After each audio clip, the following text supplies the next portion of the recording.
Good evening बच्चों मुझे बहुत दुख हो रहा है। आप लोगों को हिंदी का बुक मैं अभी तक प्रोवाइड नहीं कर पाई क्योंकि कालचिनी ब्लॉक में नहीं मिल रहा है और ये तो गवर्नमेंट की किताब है।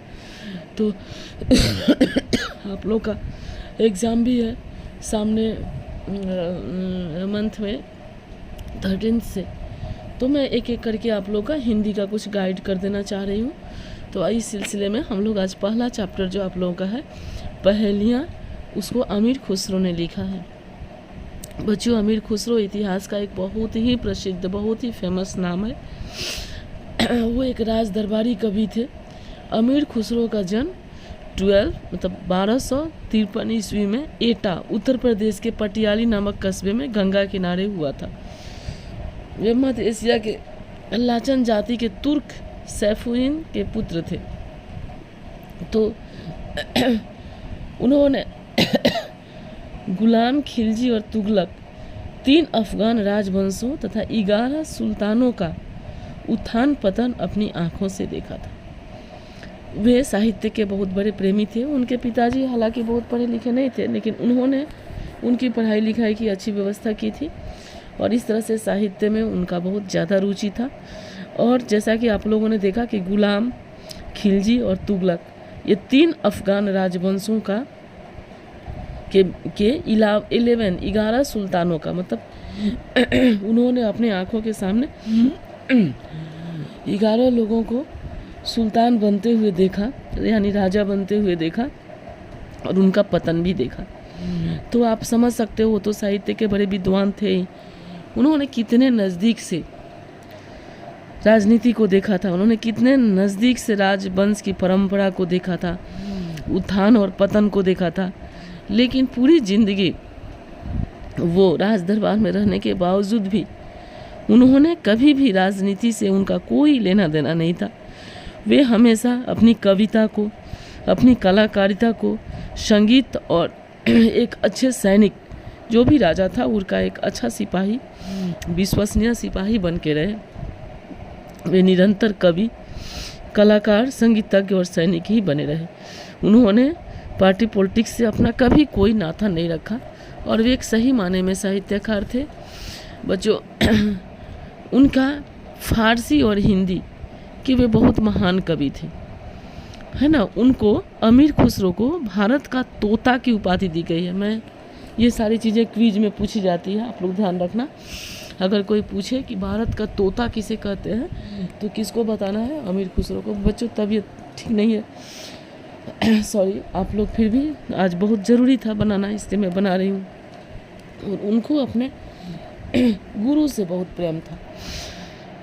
उनका गुरु जो जब थे औलिया साहब का जब देहांत हुआ, उन्होंने जब देह त्यागा, तो अमीर खुसरो काफ़ी दिनों तक उनकी समाधि पर सिर टिकाए सोए रहे और बाद में उनका भी प्राण का अंत हो गया। तो इस तरह से गुरु में उनका अपार भक्ति था। वे साहित्य, धर्म को लेकर के रहते थे और उन लोगों में बहुत सारी खुशियाँ। यहाँ जो हम उनकी पहेलियों की चर्चा करेंगे, जो आपके सिलेबस में है, उनकी 10 पहेलियाँ हैं। पहला है अंतरलापिका और दूसरा है बहिर्लापिका। तो इस तरह से उन्होंने उनकी पहेलियों को 2 भागों में यहाँ पे दिया हुआ है। अंतरलापिका के 5 पहेली हैं और बहिर्लापिका के भी 5 पहेली हैं। तो बच्चों, मैं आप लोगों को एक एक करके समझाती हूँ। जैसे पहला है, बाला था जब सबको भाया, बड़ा हुआ कुछ काम न आया, खुसरो कह दिया उसका नाम, अर्थ करो नहीं छोड़ो गाँव। तो पहेली एक ऐसी चीज़ होती है जिसको घुमा फिरा के पूछा जाता है और दिमाग लगा के उसका आंसर उसी में छुपा होता है। तो जैसे बाला था जब सबको भाया, बाला माने बच्चा, छोटा था तो सबको बहुत प्यारा था। बड़ा हुआ कुछ काम ना आया, जब बड़ा हो गया किसी काम का नहीं रहा। खुसरो कहते हैं कि उसका नाम बताओ और नहीं तो तुम गांव छोड़ो।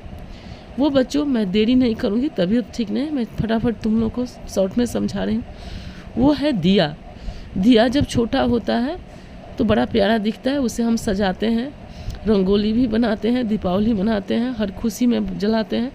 लेकिन जब वही बड़ा होकर के आग का रूप ले लेता है तो वो लोगों को परेशान करता है और उसकी जो सुंदरता होती है वो विभीषिका में परिवर्तित हो जाती है।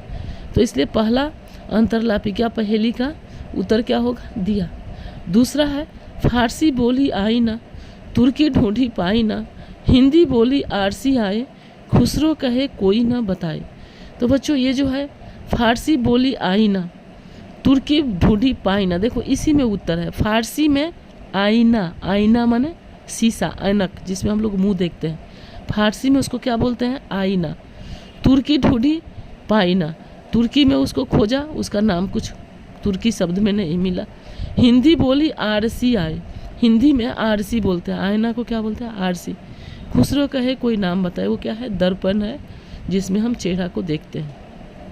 दूसरा अंतरलापिका पहेली का उत्तर होगा आईना।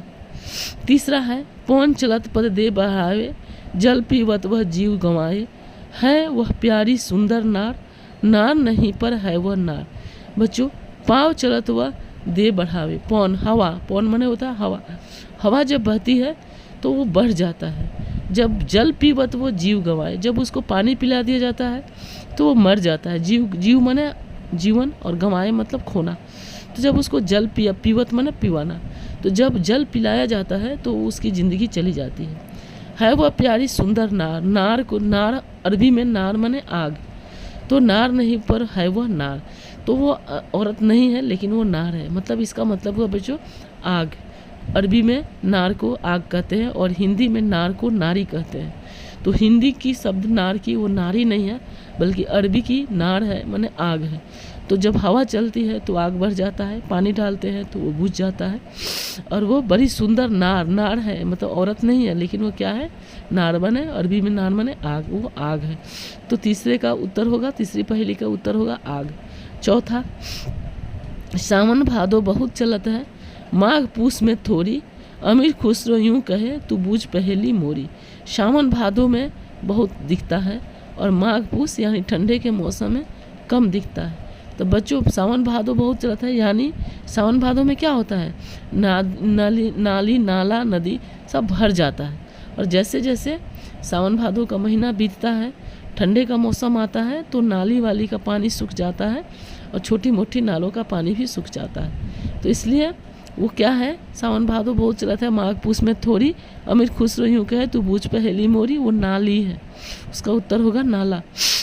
पांचवा है गोल मटोल और छोटा मोटा, हरदम वह तो जमी पर लूटा, खुसरो कहे नहीं है झूठा, जो न बुझे अकील का खोटा।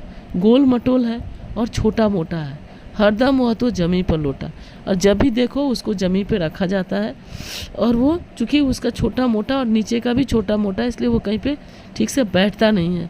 वो क्या है बच्चों, वो है लोटा। लोटा गांव देहात में पहले लोग पानी पीते थे किस चीज़ से, लोटा से।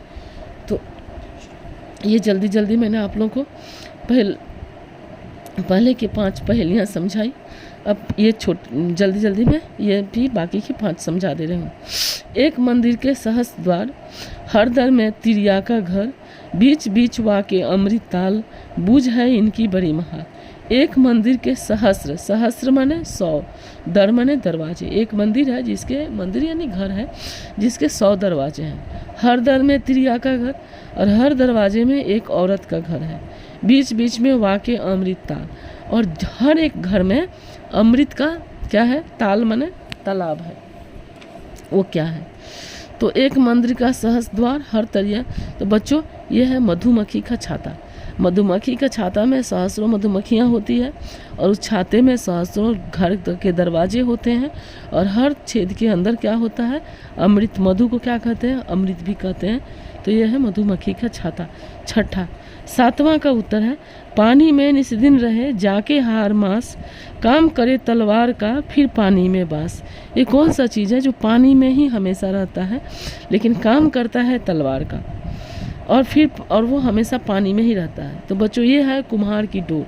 आप लोग देखते हो कि कुम्हार जब बर्तन बनाते हैं तो एक धागे से उसको काटते हैं और फिर उसको उठाकर अलग रख देते हैं। तो ये है कुम्हार की डोर।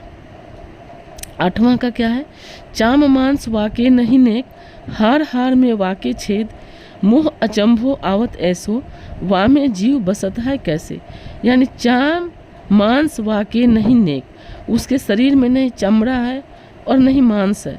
हार हार में वाके छेद, और हार हार में उसकी हर हड्डियों में छेद ही छेद है। मोही अचंभो आवत ऐसो। अमीर खुसरो कहते हैं कि मुझे बहुत आश्चर्य लगता है कि जिसमें खुद नहीं हार मांस है, जिसके हर हड्डियों में छेद ही छेद है, उसमें कोई एक जीव कैसे रहता है, वहाँ में जीव बसता है कैसे, उसके अंदर एक जीव कैसे रहता है जिसका हार मांस नहीं है, जिसके हड्डियों में छेद ही छेद है, उसके अंदर एक जीव कैसे बसता है। तो बच्चों ये है पिंजरा। पिंजरा का हार मांस नहीं होता और उसमें छेद ही छेद होता है और उसके अंदर एक जीव बसता है, कोई भी जीव जिसको हम लोग पालते हैं पिंजरे के अंदर रखते हैं। तो 8वीं पहेली का उत्तर होगा पिंजरा। 9वां है, एक थाल मोती से भरा, सबके सिर पर औंधा धरा, चारों ओर वह थाली फिरे, मोती उससे एक न गिरे। यानी एक थाली था जो मोतियों से भरा हुआ है और सबके सिर पर औंधा, औंधा माने उलट के रखा हुआ है, यानी हम सभी के सिर पे वो थाली है जो मोतियों से भरा हुआ है। चारों ओर थाली फिरे, वो थाली किंतु अस्थिर भी नहीं रहता है, वो फिरता रहता है, लेकिन आश्चर्य इस बात की है कि वहाँ से एक भी मोती नहीं गिरता है। तो ये क्या है, एक थाली हम सभी के माथे पे है, उलट के रखा हुआ है, उसमें मोतियाँ भरी हुई है, वो हर समय घूमता रहता है, लेकिन एक भी मोती उससे नहीं गिरता। बच्चों इसका उत्तर होगा आसमान के तारे। आसमान में तारे भरे होते हैं, हम जब अपने सर को उल्टा करके देखते हैं तो ऊपर क्या दिखता है, आसमान दिखता है एक थाली के जैसा, और उसमें छोटे छोटे तारे मोतियों के जैसे दिखते हैं। वो लगता है जैसे आसमान से उलट के रखा हुआ है हमारे सर के ऊपर, लेकिन वहाँ से एक भी मोती कभी गिरता नहीं है। तो 9वीं पहेली का अर्थ हुआ आसमान व तारे। 10वां है, श्याम बरन पीताम्बर कांधे, मुरलीधर ना होए, बिन मुरली व नाद करत है, बिरला बूझे कोय। श्याम बरन पीताम्बर कांधे, उसका शरीर का रंग क्या है, सांवला, उसके पीताम्बर यानी पीला, उसके कांधे पे क्या है, पीला, और मुरली ना होए, उसके पास लेकिन मुरली नहीं है। श्री कृष्ण क्या है, श्याम है, उनका वस्त्र कैसा होता है, पीला होता है, लेकिन उनके हाथों में मुरली होती है और वो मुरली बजाते हैं, मुरली का नाद करते हैं। लेकिन यहाँ जो जिस चीज़ की चर्चा की गई है वो भी श्यामल है, उसके कंधे पे भी पीला रंग है, लेकिन उसके पास मुरली नहीं है, लेकिन वो नाद करता है। वो कौन सा है? तो बच्चों आप लोग ध्यान से देखेंगे, ये है भौरा। तो भौरा क्या होता है, श्याम रंग का होता है, उसके कंधे पे भी पीली धारियाँ होती है और वो भी नाद यानी गुंजन करता है। तो भौरे को बहुत समय में, जैसे हम लोग भ्रमर गीत जब पढ़ते हैं उसमें श्याम को, श्री कृष्ण को किस चीज़ से याद किया गया है, भौरे से याद किया गया है। तो 10वें पहेली का अर्थ होता है भौरा। बच्चों इसको ध्यान से पढ़ो, आंसर को समझो और यहीं से आपकी परीक्षा में शॉर्ट क्वेश्चंस आएंगे और मुझे उम्मीद है आप अच्छे से कर सकोगे। धन्यवाद। कोई दिक्कत हो तो क्लास में ज़रूर पूछो।